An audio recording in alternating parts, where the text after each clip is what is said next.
योग वासिष्ठामध्ये. विद्यार्थी कसा असावा, विद्यार्थ्यांनी काय विद्या ग्रहण कराव्यात, विद्या ग्रहण करणं म्हणजे काय आहे, अभ्यास कसा करायचा असतो, योग वासिष्ठांनी शिकवलंय. प्रकरणाच्या प्रकरण आहेत अभ्यासावरती. वैराग्य नावाचं तर संपूर्ण प्रकरणच आहे.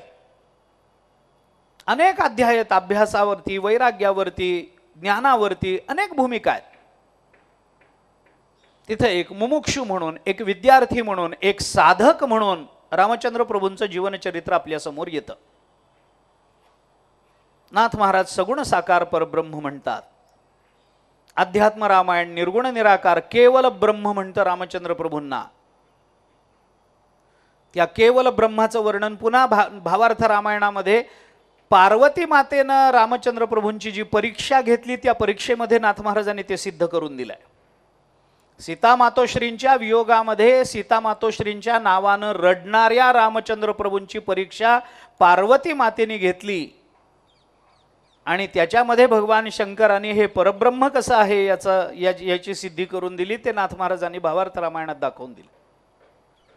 वेगवेगळी रामायण आहेत, वेगवेगळ्या भूमिकेतून येतात आणि त्या भूमिकेतून आलेलं ते रामायण आम्हाला त्या भूमिकेवर आदर्श आहे. जर नर रूपानं पाहायचं असेल तर नरातला आदर्श कोणी असेल तर रामचंद्र प्रभू, मुमुक्षु कोणी असेल आदर्श रामचंद्र प्रभू. कोणत्याही अर्थाने आपण बघा, आपण नुसती रामरक्षा म्हणतो रोज. त्या रामरक्षेमध्ये कोणत्या कोणत्या अवयवाकरता रामचरित्रातला कोणता कोणता भाग आपण अभ्यासावा, त्याचा जप करावा, या संबंधानं चिंतन येतं. पातु रामो अखिलम वपुः, वपू म्हणजे शरीर, अखिलम वपुः सगळी आमची वपू, पातू रक्षण केली जावो. कुणाकडून? रामचंद्र प्रभूंकडून आमच्या शरीराचं रक्षण केलं जावं, याच्याकरता ती प्रार्थना आहे. मग काना करता काय, हृदया करता काय, हृदयम जामदग्नेजित वगैरे कसं काय, त्याच्यात ते काय घ्यायचं वगैरे वगैरेचा वेगळा विचार आहे. सगळाच मला सांगायचं नाही, पण कोणकोणत्या भूमिकेवरून आपल्याकडे रामायण पाहिलं गेलेलं आहे आणि त्याचा विचार कसा कसा केला गेलेला आहे हा एक सामान्य आढावा आहे. नुसतं राम महात्म्य, रामायणाचं महात्म्य सांगायचं म्हटलं तर आपल्याला वेळ जाईल. आपल्याला जे रामायण पाहायचं आहे ते वाल्मिकी रामायण आहे. हे रामचरित्र आहे. मगाशीच मी म्हटलं हे रामचरित्र आहे. काय आहे हे चरित्र? चरित्र म्हणजे काय? चरित्र कशाला म्हणतात? कुणाची चरित्र अभ्यासावीत? आपणही जीवन जगतो, आपलंही काही चरित्र असतं. 61ला आपल्या अमृत महोत्सवाला 4-2 पानाचा अंक काढून ते चरित्र छापलंही जातं बऱ्याच वेळेला, नाही असं नाही. पण हे चरित्र म्हणण्याच्या योग्यतेचं असतं काय? त्याला चरित्र म्हणता येईल काय? रामचरित्र बघायचं तर हे चरित्र काय आहे? कशाला चरित्र म्हणतात? चरित्र शब्दामध्ये चर हा धातू आहे. गमने, अदने, आचारे या अर्थाने चर धातू वापरला जातो. जाणे गत्यर्थक चर धातू आहे. संस्कृतामध्ये तो गत्यर्थक वापरला जातो. काय चरित्र? रामचंद्र प्रभू सूर्यवंशामध्ये जन्माला आले, अवताराला आले. भगवान श्रीकृष्ण चंद्रवंशामध्ये अवताराला आले. चरित्रामध्ये काय काय बघावं लागतं? अनेक गोष्टी असतात. ज्याचं चरित्र बघायचं आहे त्याची क्रिया बघा, त्याचं आचरण बघा, त्याचं वर्तन बघा, हे सगळं बघा. चरित्रामध्ये हेही येतं. चरित्र बघायचं म्हणजे त्याची अवस्था बघा, त्याची स्थिती बघा, हेही चरित्रामध्ये बघितलं जातं. दुसऱ्या दिवशी सकाळी राज्याभिषेक होणार होता. आदल्या दिवशी दशरथ राजाने रामचंद्र प्रभूंना सांगितलंय की उद्या तुला अभिषेक होणार आहे, तू जा विश्रांती घे, उद्या तुला विश्रांतीला सवड मिळायची नाही, जा विश्रांती घे. म्हणून रामचंद्र प्रभू विश्रांतीला गेले आणि कैकेयीनं 2 वर मागितले. त्या वरामध्ये एका वरामध्ये भरताला राज्य आणि दुसऱ्या वरामध्ये रामचंद्र प्रभूंना वनवास मागून घेतला. आणि आता हे रामचंद्र प्रभूंना सांगायचं, तर सांगण्याकरता त्या कैकेयीने रामचंद्र प्रभूंना बोलवून घेतलं आणि स्पष्ट शब्दामध्ये सांगितलं की तुला राज्याभिषेक होणार नाही, तुला 14 वर्षाकरता वनवासात जावं लागणार आहे. तुला राज्याभिषेक होणार आहे हे स्वसंबंधानं गौरवाचं वाक्य ऐकताना आणि तुला राज्याभिषेक होणार नसून तुला 14 वर्ष वनवासाला जावं लागणार आहे हे स्वसंबंधानं त्यागाचं विधान ऐकताना दोन्ही अवस्थांमध्ये अंतःकरणाची स्थिती काय असली पाहिजे, ही स्थिती ज्याला राखता येते त्याचं चरित्र असतं.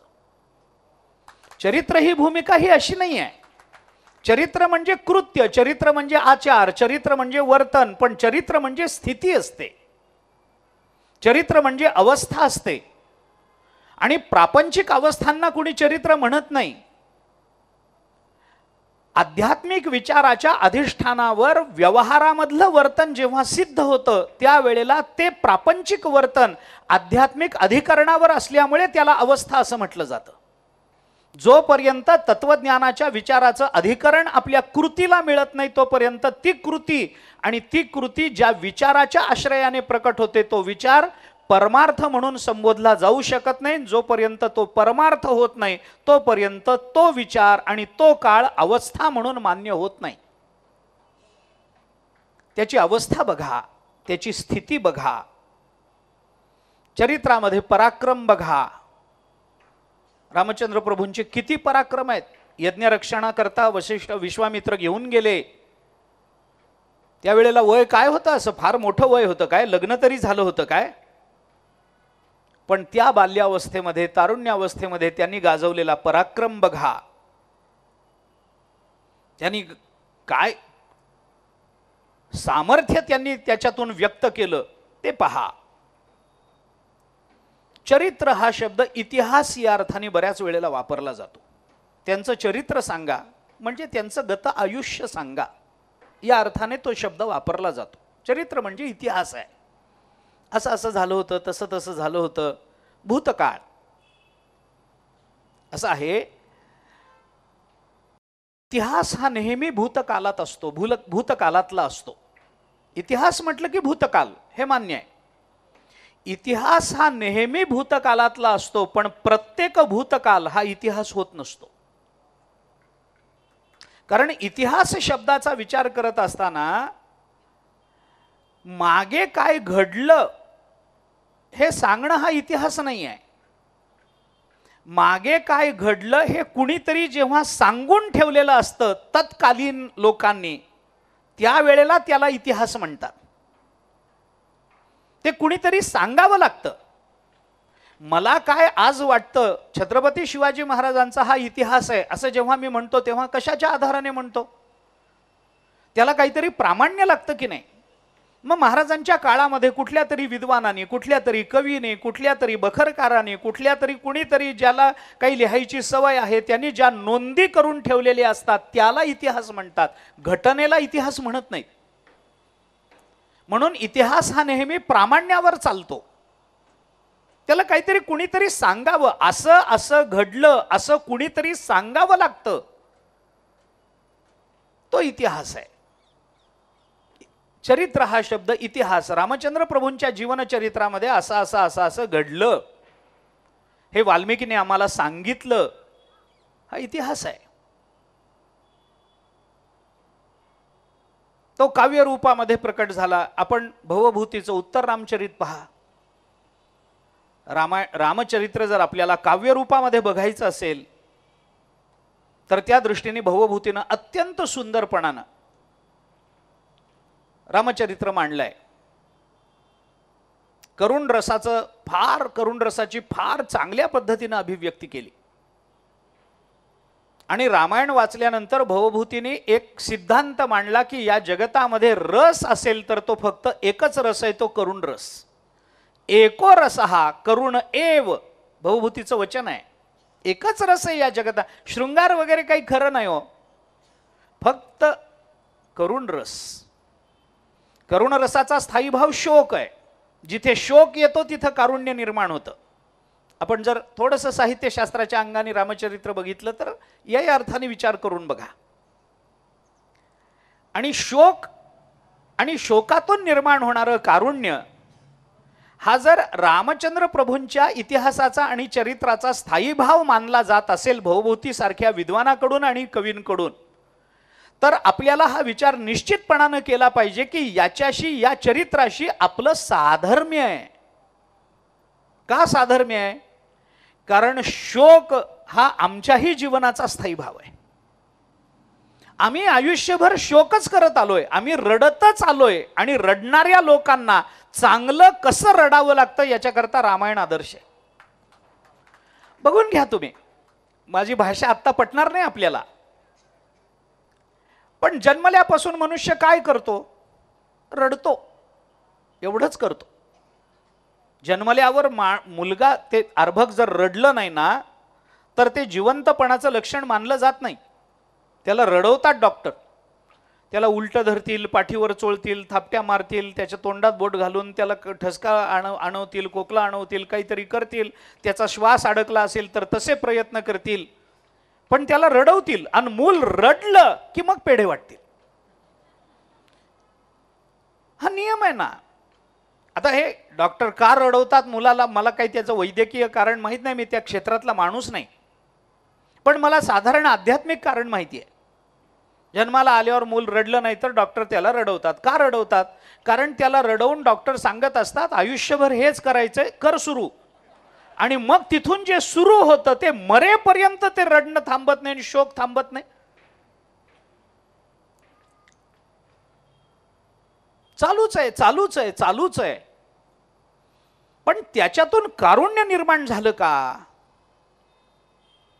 आमच्या जीवनामध्ये जे दुःख आम्हाला भोगावं लागलं, त्या भोगातून, त्या दुःखाला कंटाळून भगवंताची करुणा भाकणारे समर्थ सोडले, त्या करुणाष्टकातून निर्माण झालेली ती करुणा सोडली, तर अन्यत्र कुठे आपल्याला जगामध्ये असं दिसतं की आम्हाला जो शोक झालेला आहे त्या शोकातून भगवंताची प्रार्थना करून भगवंताची करुणा भाकावी असं कुणाला वाटतं? सहसा कोणी अशी करुणाष्टक निर्माण करत नाही. सगळ्यांना तसं वाटत नाही, पण भवभूतीने त्या अर्थाने चिंतन केलंय. फार गोड आहे. उत्तर रामचरित दोन्ही आहे, उत्तर पूर्व दोन्ही आहे.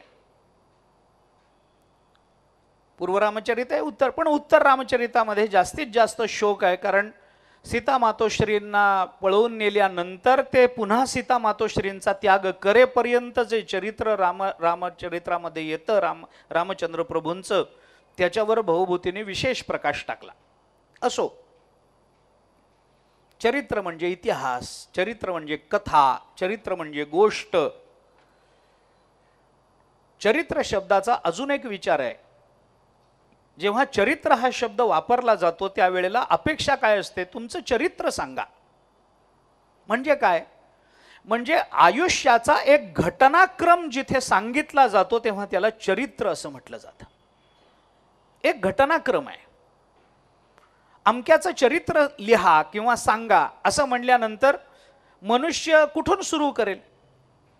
एखाद्या माणसाचं चरित्र सांगा, एखाद्या महापुरुषाचं चरित्र सांगा, विद्वानाचं चरित्र सांगा असं म्हटल्यानंतर कुठून सुरू करतील? तुकोबारायांचं चरित्र सांगा असं म्हटल्यानंतर कुठून सुरू करतील? नाथ महाराजांचे चरित्र सांगा, चक्रपाणी महाराजांपासून सुरू करतील की नाही? तिथून सुरू करतील. मग हळूहळू हळूहळू तिथून नाथ महाराजांच्या वडिलांपर्यंत, तिथून नाथ महाराजांपर्यंत, तिथून नाथ महाराजांचं पुढचं सगळं हे हळूहळू सांगत जातील की नाही? जन्मापासून किंवा आधीच्या पिढीपासून किंवा 2 पिढ्या आधीपासून या चरित्राला प्रारंभ होतो. असं चरित्र सांगा असं म्हणलं की काय झालं? एकदा ते मेले. इथून कोणी चरित्र सांगत नसतं. त्याला एक घटनाक्रम आहे ना. त्यांचे आजोबा असे होते, त्यांचे वडील असे होते, मग त्या आई वडिलांच्या पोटी ह्यांचा जन्म झाला. जन्म झाल्यानंतर असं बारसं झालं, नामकरण सोहळा झाला, संस्कार झाला. त्याच्यानंतर ते मोठे झाले, त्यानंतर शाळेमध्ये गेले, पहिल्या क्रमांकानं उत्तीर्ण होत गेले. मग महाविद्यालयामध्ये, मग संपत्ती नव्हती, मग अमुक विकावं लागलं, त्याच्यात ते शिकून मोठे झाले. मग त्यांचा विवाह झाला, मग त्यांना मुलं झाली, मग अमुक, मग तमुक, मग तमुक, मग तमुक, मग सरते शेवटी त्यांचं प्राणोत्क्रमण झालं. हा क्रम आहे ना, हा याच क्रमानं सांगावं लागेल एखाद्या व्यक्तीचं चरित्र. तुमच्या आजोबाचं चरित्र सांगावं म्हटलं की त्यांना 3 मुलं झाली आणि मग त्यांचं लग्न झालं, असं नाही सांगतायत. आधी लग्न झालं हेच सांगावं लागेल आणि मग मुलं झाली हेच सांगावं लागेल. तुम्हाला क्रमात नाही बदल करता येणार चरित्रामध्ये. चरित्र शब्दाचा अर्थ आयुष्याचा घटनाक्रम. चरित्र म्हणजे अवस्था, चरित्र म्हणजे आचार, चरित्र म्हणजे कृती, चरित्र म्हणजे इतिहास. कोणत्याही अर्थाने आपण चरित्र पहा. आपल्या भारतीय संस्कृतीमध्ये ज्या पद्धतीने चरित्राचा विचार करण्याची पद्धत आहे, जी सवय आहे, ती फार विलक्षण आहे. बाहेरच्या देशांमध्ये, इतर भाषांमध्ये काही चरित्र निर्माण झाली नाही तसं नाही. सुंदर चरित्र निर्माण झाली. त्या देशाकरता झटलेल्या लोकांची चरित्र, समाजसुधारकांची चरित्र चांगल्या भाषेमध्ये, चांगल्या इंग्रजीमध्ये, वजनदार शब्दांमधून व्यक्त झाली ना. पण भारतीय संस्कृतीचं हे वैशिष्ट्य आहे की भारतीय संस्कृती जेव्हा चरित्राचा विचार सांगते त्यावेळेला त्याच्यामध्ये 3 गोष्टी गृहीत असतात. एक वचन आहे, एतद्देश प्रसूतस्य सकाशाद अग्रजन्मना स्वम स्वम चरित्रम शिक्षेरन पृथिव्याम सर्व मानवः. मनुस्मृतीतलं वचन आहे. एतद्देश प्रसूतस्य, काय होतं त्या इथं, ज्यांचं चरित्र इथं घडतं, काय त्याचा परिणाम आहे. स्वम स्वम चरित्रम शिक्षेरन पृथिव्याम सर्व मानवः. अरे या देशामध्ये घडलेली चरित्र पृथ्वीवरच्या सर्व मानवांकरता आदर्श आहेत. आमच्या संस्कृतीचं हे वैशिष्ट्य मानलं गेलंय. आणि इथलं जे चरित्र आहे, पुष्कळ विचार आहे त्याचा, किती आपण सांगू तेवढं कमी आहे. पण चरित्र निर्मितीचा विचार करत असताना साधारण 3 ते 4 गोष्टींचा विचार जरा साकल्यानं केला जातो.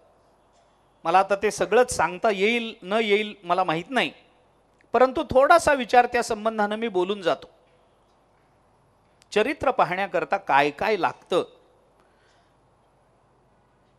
बऱ्याच वेळेला गुणात्मक चरित्र असतं, त्यांची सत्यनिष्ठता तपासून पाहिली जाते, विनम्रता तपासून पाहिली जाते, परोपकार तपासून पाहिला जातो. त्या गुणांच्या कसोटीवर घासून ती चरित्र त्या पद्धतीनं मांडली जातात.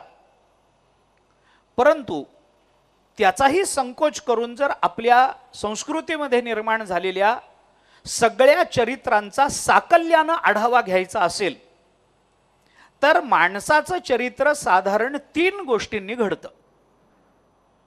एक विचार सांगतो आणि पुढे जातो. चरित्र निर्मितीच्या पूर्वी त्या प्रांतामध्ये अथवा त्या देशामध्ये निर्माण झालेलं साहित्य हे चरित्र निर्मितीचं एक प्रभावी माध्यम आहे. एक. दुसरं, त्या प्रांतामध्ये, त्या देशामध्ये जे राजशासन त्या काळामध्ये आणि त्या पूर्वीच्या काळामध्ये होऊन गेलेलं आहे ते चरित्र निर्मितीचं अत्यंत प्रभावी असं माध्यम आहे. 2. आणि त्या देशामध्ये, त्या प्रांतामध्ये ते चरित्र घडण्याच्या पूर्वी होऊन गेलेली संतांची, ऋषींची चरित्र हे नंतरच्या पिढीतल्या चरित्र निर्मितीचं प्रभावी माध्यम असतं. ही 3 माध्यमं घेऊन आपल्या देशामध्ये चरित्र विचार आणि चरित्र निर्मितीची संकल्पना विशेषत्वाने मांडली गेलेली आहे. मी थोडंसं रामायणाकडे अजून आलो नाही आहे, पण हे सांगितल्यानंतर मला रामायणाकडे येणं सोपं आहे म्हणून सांगतोय. राजशासन काय आहे? पूर्वी होऊन गेलेल्या ज्ञानोबाराय, तुकोबाराय सकल संतांची चरित्र काय सांगतात?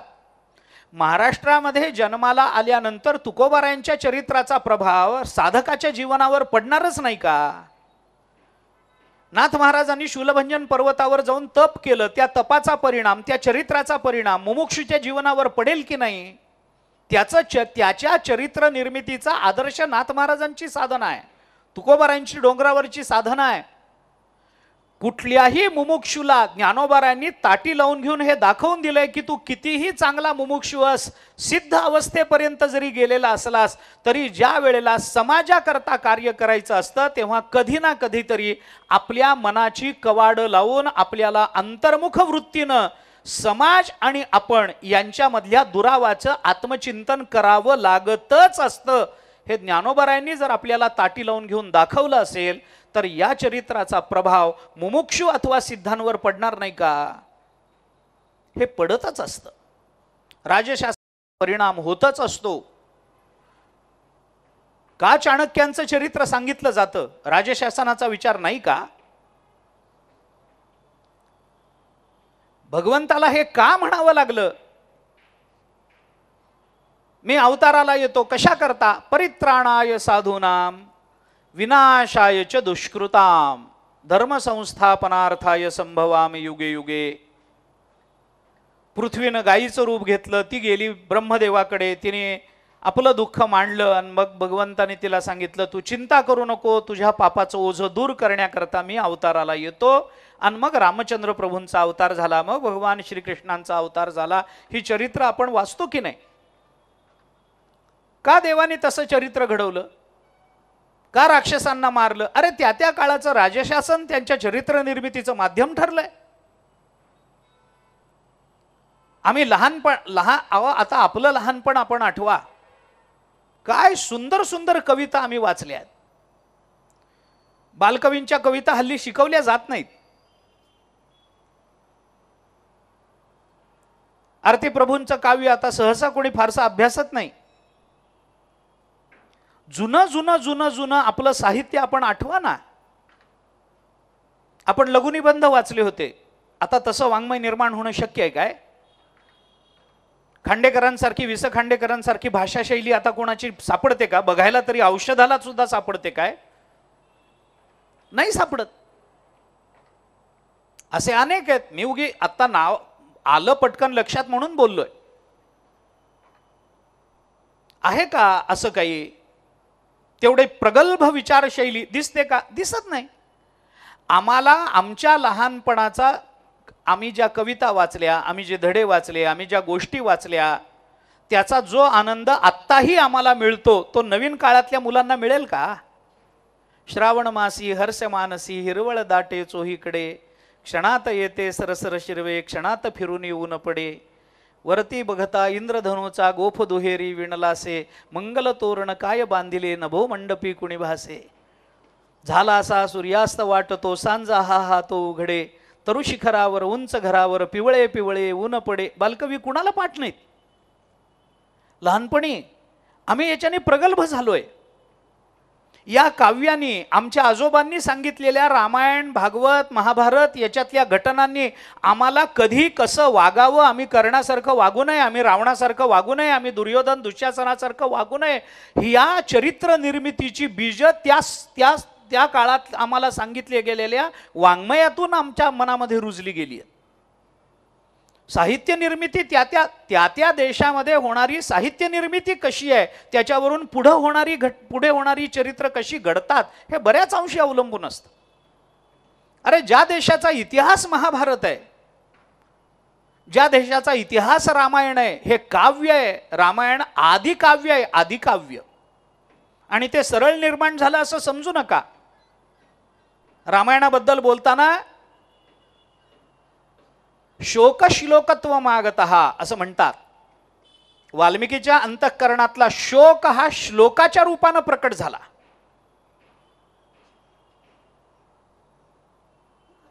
मा निषाद प्रतिष्ठाम त्वमगम शाश्वती समाहा यत्क्रौंच मिथुनादेकम अवधिक काममोहितम.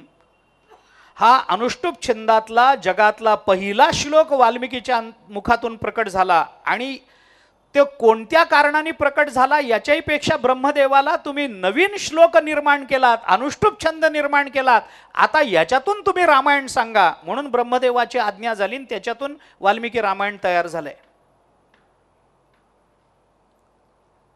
शोक श्लोकत्व मागतः, अंतःकरणातला शोक सुद्धा इथं श्लोकाच्या रूपाने प्रकट होतो, अशी आमची भारतीय संस्कृती आहे. आमचा आनंद, आमचा शोक, आमचं दुःख हे सगळं काव्य रूपातून प्रकट होतं. साहित्याचं प्रयोजन सांगताना मम्मटांनी काव्यप्रकाशामध्ये जी प्रयोजनं सांगितली त्याच्यामध्ये हे प्रयोजन आहेच आहे ना.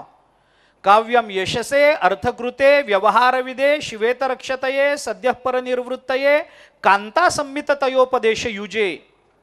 6 प्रयोजनं सांगितली मम्मटांनी. व्यवहार युजे काय आहे, आम्हाला व्यवहार कसा करावा हे कळावं म्हणून काव्य निर्मिती होते, साहित्य निर्मिती होते. म्हणजे काय, आमचा व्यवहार म्हणजे काय, आमचं चरित्रच आहे.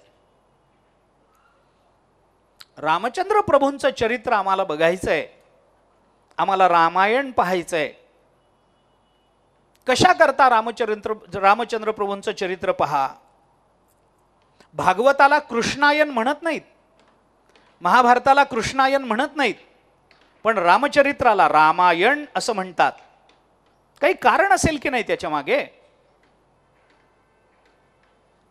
अयन हा शब्द गती, मार्ग, प्रकरण, प्रगती या अर्थाने अयन शब्द वापरला जातो. रामाचं अयन म्हणजे रामायण, रामानी घालून दिलेला मार्ग म्हणजे रामायण, रामचंद्र प्रभूंनी दाखवून दिलेली मानवी जीवनाची गती म्हणजे रामायण, रामचंद्र प्रभूंच्या चरित्रातलं प्रकरण म्हणजे रामायण, मानवी जीवनाची प्रगती ही कशी होत जाते हे सांगणारं रामचरित्र म्हणजे रामायण. आपण विचार करा, का आम्ही रामायण ऐकावं. आपण सगळे रामायण ऐकायला बसलेले आहात. मी रामायण आपण ऐकतो आहोत. इथून जाताना किंवा इथं येताना आपल्याला जर कोणी असं विचारलं की काहो कुठे निघाला आहात, रामायण ऐकायला, रामकथा ऐकायला चाललोय, आणि त्यांनी जर विचारलं कशा करता ऐकायची आहे, तर आपल्याकडे साधारण काय उत्तर असेल. काय उत्तर, आम्ही रामायण ऐकायला चाललोय. कशा करता, वेळ जात नाही, संध्याकाळी कुठंतरी फिरायला जायचं, ते तिथे जाऊन बसायचंय, काही नाही, संध्याकाळी काही काम नाही, सध्या रिटायर झालोय, बसू जाऊन, काही नाही हो, तेवढंच अध्यात्माचं काहीतरी कानावर पडतं, काही नाही, तेवढंच रामाचं नाम कानावर पडतं. कशा करता आम्ही ऐकतो आहोत, काय होतं त्याच्याने.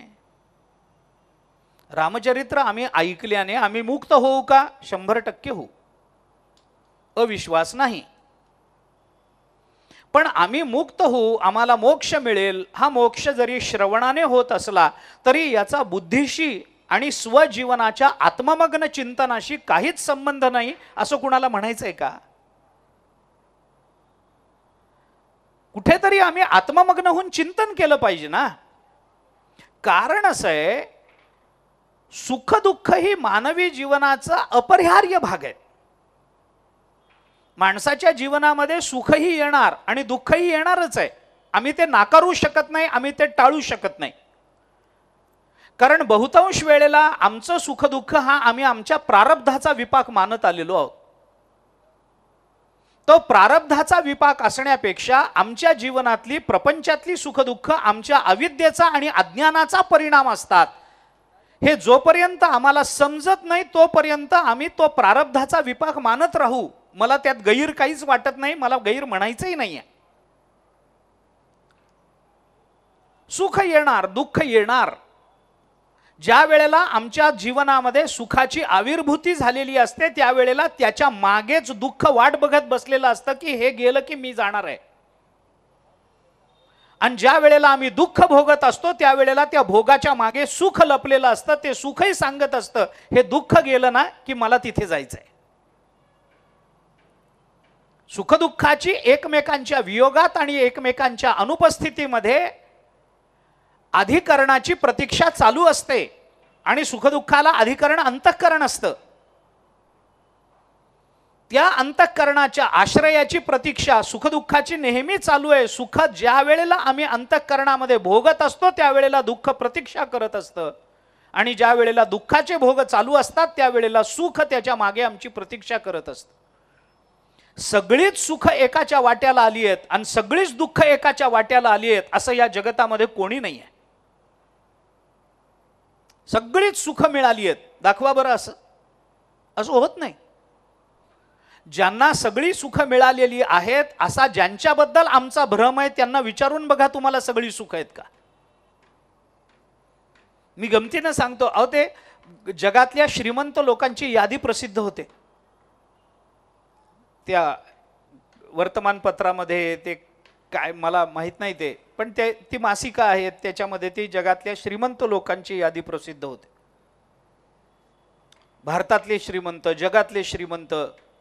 मग त्यामध्ये आपला क्रमांक कोणता आहे हे माणसं तपासून बघत, त्या यादीत आपलं नाव येणं ही जागतिक प्रतिष्ठा आहे की श्रीमंत लोकांच्या यादीत आमचं नाव आहे, ही प्रतिष्ठा आहे. पण या यादीतला जो दुसऱ्या क्रमांकाला आलेला असतो ना, तो सुखी आहे का हे त्याला एकदा विचारा. तो पहिल्या क्रमांकाकडे बघत असतो. त्याच्यातून माझ्यातलं अंतर किती. दुसऱ्या जगामध्ये श्रीमंत, दुसऱ्या क्रमांकाचा श्रीमंत हा सुखी नाही. मग एक नंबरचा त्याला असं वाटतं की दुसरा कधी एक नंबरला येईल, त्याला रात्रभर डोळा नाहीये, माझा पहिला गेला तर. मग कोण सुखी आहे जगतामध्ये? जीव आणि सुख या दोन गोष्टी कधीही एका केंद्रात येत नाहीत.